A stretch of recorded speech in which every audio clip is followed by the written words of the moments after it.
Let me be clear. There are vast swathes of the world where it is extremely difficult to be gay or to be a woman.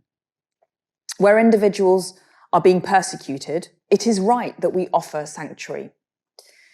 But we will not be able to sustain an asylum system if, in effect, simply being gay or a woman or fearful of discrimination in your country of origin is sufficient to qualify for protection. Now, the right-wing media will lap up Suella Braverman's speech, so it's important that there's at least some pushback and someone can make the case for a humane immigration system. Enter Novara Media's own Michael Walker on GB News giving his reaction to the speech. Well, I think it's political grandstanding. And I suppose the reason I say that is because I don't think it actually solves any of the challenges that Europe currently faces. So talking about LGBT people and it has to be persecution as opposed to discrimination. Now, 2% of asylum applications last year involved a claim about being LGBT. And I don't think many people are saying, oh, I feel uncomfortable at work, right? This is people who are coming from countries such as Afghanistan. There are many countries in sub-Saharan Africa where it's illegal to be gay, where you have the death penalty for being gay. So the idea that we're letting in lots of people for merely being discriminated for not getting the promotion they want is just a joke, frankly. That is not going to resolve anything. That's not going to change who counts as a refugee, because those people aren't being counted as a refugee anyway. The other big issue she is, or the big claim she is trying to make, what she thinks will be this revolutionary change, is saying that if people come through a safe country, they aren't genuine refugees. Now, at the moment, the Refugee Convention does allow you to send back people to a safe country. So Britain, if we wanted to, according to the Refugee Convention, could say, well, if you come from France, we think you've come from a safe place, so we'll send you back to France. What the Refugee Convention doesn't allow you to do is send someone back to a country which is deemed unsafe.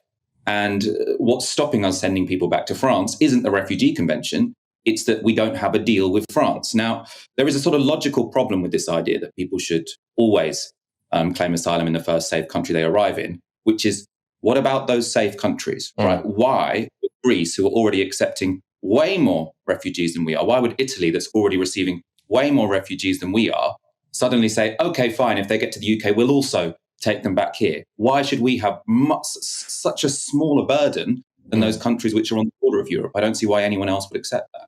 Michael Walker talking sense there to Patrick Christie's very clear point, I think indisputable. So let's go back to what he said next. I suspect that what we will end up with, I mean, what we arguably should end up with at some point in the future, is a change in the definition of what a refugee or asylum seeker is to meet with modern standards, which means that it is less easy for basically anyone to claim that they're a refugee or an asylum seeker. So you reduce the number of people who would have a valid claim, and then the world as a whole has some kind of international quota system for those people so that the burden is more manageable. Would you go along with that?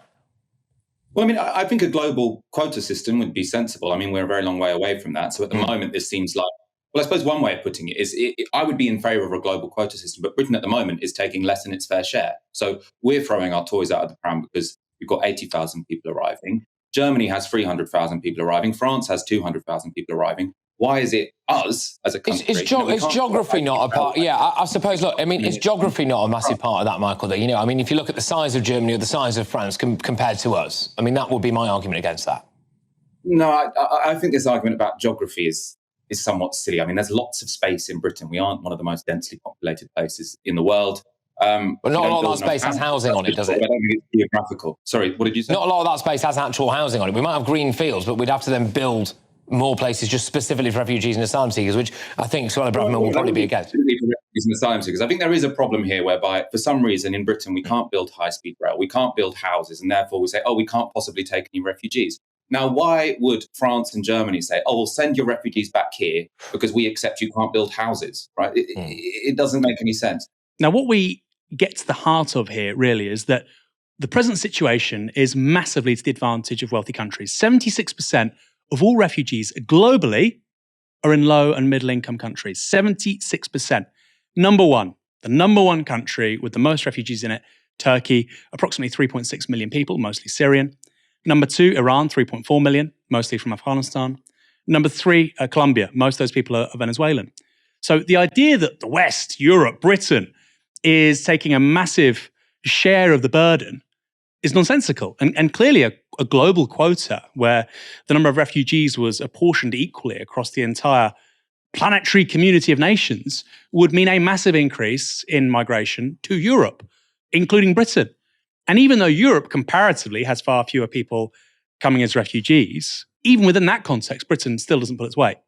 So we're the laggards of the laggards if you're looking at this as a potentially fair way of distributing things on a global scale. And let's go back to what was said next. I'd also like to push back against this idea that anyone can claim to be a refugee. That's not the case. It's incredibly difficult. And if you look at the nationalities where people are being accepted as refugees when they come to the UK, it's places such as Afghanistan that we occupied for 20 years, people who helped the British Army and then were abandoned. It's places such as Iran, where we currently have crippling sanctions on them. So we've crippled the economy, and now we complain when people come here from there. Michael, music to my ears. I've said this so often. It is absolutely crazy that we have a policy of sanctions on countries like Venezuela, Iran, Afghanistan. You might agree or disagree with those sanctions. I personally disagree with them.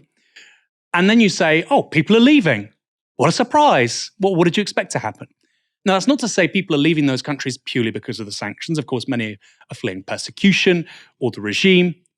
I'm under no illusions about people leaving Afghanistan or Iran and why they're leaving. However, any expert on this, when you talk to them, says, well, obviously, the economic conditions of the country overlap with other issues too. There is never a single reason, or rarely, a single reason why somebody flees a country. It's often a range of factors.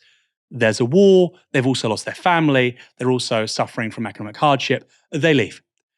They're part of an ethnic minority, they can't access work, they can't live the life they want to lead, they are molested by the police, they leave. So this idea that there's just one reason why somebody leaves, and if there was sanctions or if there wasn't sanctions, it doesn't make any difference, is nonsensical. And two of the countries responsible for people coming over via small boats at the moment, the two leading countries are Afghanistan and Iran. We have sanctions on those countries. So it's absolutely absurd to say we have a policy of strangling your economy, but please don't leave. Let's go see what Michael said next. It's already happening, the massive backlash, and once she talks, the big backlash is going to be accusations of Suella Braverman being homophobic and misogynistic, because she's saying that, just simply by virtue of being gay or a woman, you're not going to be able to claim asylum. You have to, I think she's going to have to say something like, you're going to have to show serious evidence of persecution. Do you think that that is a homophobic thing to say? Well, it's not a homophobic policy, but it's not a policy that is already, it's not different to what we already do. Of course, being gay or being a woman isn't enough to get asylum. You have to demonstrate persecution, but you currently already have to demonstrate persecution. So if there were to be a claim about homophobia, I'd say, why is she making a big deal about this completely irrelevant policy? She seems to be trying to say that people just saying they're gay and then getting asylum is a big problem, when it's not. That's not the reality. So you do have to ask a question. Why is a politician making a big scare story out of something that isn't happening? And potentially, that might be to whip up homophobia. Rivka, what do you think? It does sound like Suella Braverman is actively misrepresenting existing policy in order to bolster her own argument. I mean, totally. It's an exaggerated form of what Rishi Sunak did recently with his kind of dying pledges, where he said, we're not going to make you sort your rubbish into 7 bins. It's like nobody is saying that people who face discrimination in the workplace, who aren't being given a promotion, like Michael says, because they're gay or because they're a woman, can come to the UK to seek asylum. It's already incredibly degrading and dehumanizing to go through the process, even proving you're gay to the Home Office. There was the case of a person not long ago who was refused asylum by the Home Office because they didn't have a boyfriend. And others have had to prove sexually intimate, exchanges with their partners in order to be granted asylum. It's already so degrading and dehumanizing. But I think one other thing that it's important to say is that, Suella Braverman is relying on the idea that gay people and women are treated actually quite well, at least in the UK. And so we should assume that they're treated quite well elsewhere, which, as we know, is not the case. It can be, it can get you the death penalty in many places. But also we know that gay people in the UK are seeing their rights be undone, decades of progress be undone because of people like Suella Braverman. Just a few weeks ago, 2 people were stabbed in Clapham in a homophobic attack. And this is the extension of years of the Tories degrading the rights, not just of gay people, but of trans people. What begins as stupid quibbling about gender neutral toilets ends up in 2 people getting stabbed ends up in people being sent away at the border because they're gay. This is the logical, and because they're a woman, more like equally importantly, which is a really important thing to point out as well, because the rift that the Tories have attempted to create between women's rights and LGBT rights have here been shown to be completely, strategic, because now they're throwing women right under the bus with LGBT people as well. And we have absolutely no defenses against it, because the LGBT movement has been successfully divided and conquered by years of Tory transphobia. I knew somebody, and maybe the OG listeners and viewers here at Novara Media might remember her, Adaron Kiapata. She was interviewed by Novara about 8 years ago, Nigerian asylum seeker. She was a gay woman. She eventually had a successful asylum application. She was at Yarl's Wood. The Home Office said to her, "We want documentary evidence of you with a lover." And she, "What do you mean?" They said, "Do you have any videos, any photos?" And she, "What videos? What erotic videos?"